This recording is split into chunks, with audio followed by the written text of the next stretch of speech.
Well, Jim, well done. It's been a much better week, really. A point, obviously, at Arbury, and then a good away win.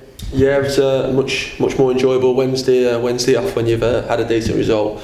But yeah, two tough games. I thought it was a good performance on Tuesday night on the back of Saturday, where we had some signs of improvements, but obviously it's still a disappointing result.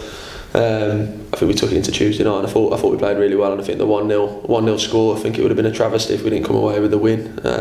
Although they put a bit of pressure on in the last 5 minutes to hold out, it hopefully gives us a lot of confidence.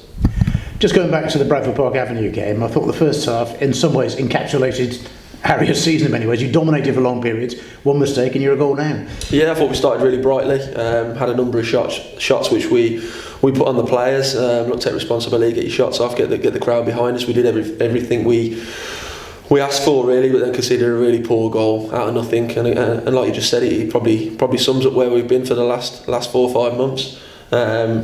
Credit though, I thought we showed a bit of character coming into the second half, made a couple of changes, and obviously come away with a draw, still disappointed. It's important that you build on it then and take it in the right way rather than it being a negative and you go into Tuesday night feeling sorry for yourself. We didn't do that at all. We went there with a good mentality, good game plan, and executed it well.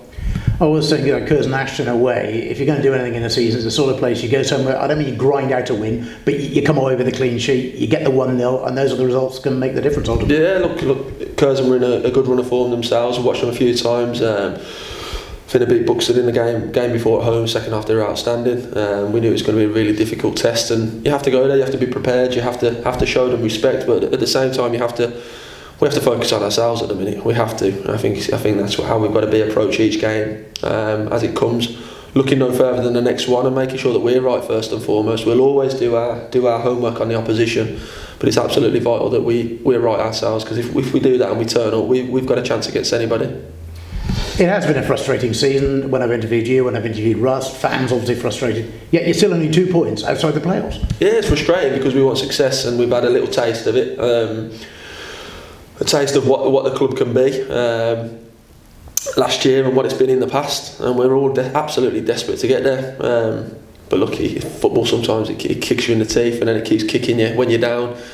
You don't feel sorry for yourself. We've learned a hell of a lot over the last 3 or 4 months, a hell of a lot. You don't always get your reward straight away in this game.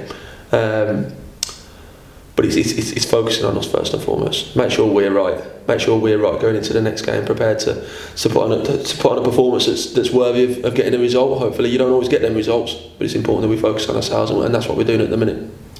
Nat Knight Percival and Alex Penny, among others, are back, but you've got some experience coming back there, and I guess some leadership as well. Yeah, characters, leaders. Of course, you miss them when they're out. That's why you bring them to the football club. Firstly, Alex obviously been at the club for 3 years with us.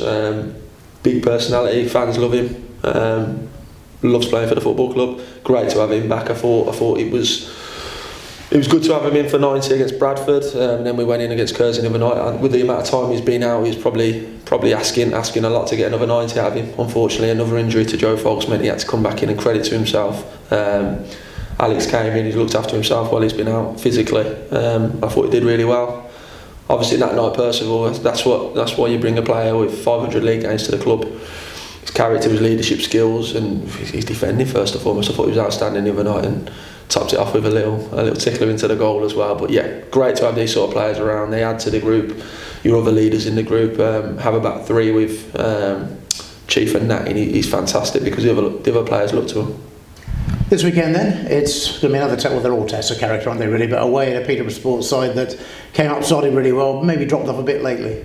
Yeah, but look, they gave us a really good game earlier in the season, another tight one. And we know it's a tough place to go to. The conditions, you've got to make sure you go there with the right mentality. Another test, it'll be a really tough game, and it's one again, like going back to the start of the interview. First and foremost, we have to make sure we're right. We'll be doing our homework until Saturday on them, making sure we're prepared what they'll throw at us, but we have to turn up right like we have done on Tuesday night and keep building on that. You mentioned Joe Foulkes was injured. Kaylee Bridges, we know, has been out, I think, a training ground accident there. What's the latest on those two?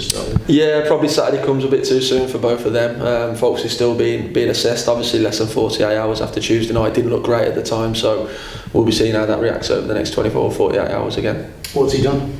Folksy, it's his knee, so it was a bad tackle. Caught him, went down, didn't look too great at the start, but he's back walking, so we'll see where he is. And that's, of course, both the fullbacks, really, or two fullbacks out. Yeah, like I say, we're not the biggest squad, but we get them two back, and hopefully Zach Brown coming back as well. We're still strong. We're not the most numbers in the world. You lose a couple, obviously it weakens it a little bit, but it's opportunities for other players to come in. I looked at the league table. I think Chorley were in the final playoff place as things stand, 7th. There's got to be about a dozen managers around this league below there thinking, if we can just put a run together now, because it is so tight below the playoff spots, isn't it, really? Yeah, can we win Saturday? Don't look past it. No point. Might sound a bit cliche, a bit boring, but that's the fact of the matter. We go to Peterborough on Saturday trying to get 3 points.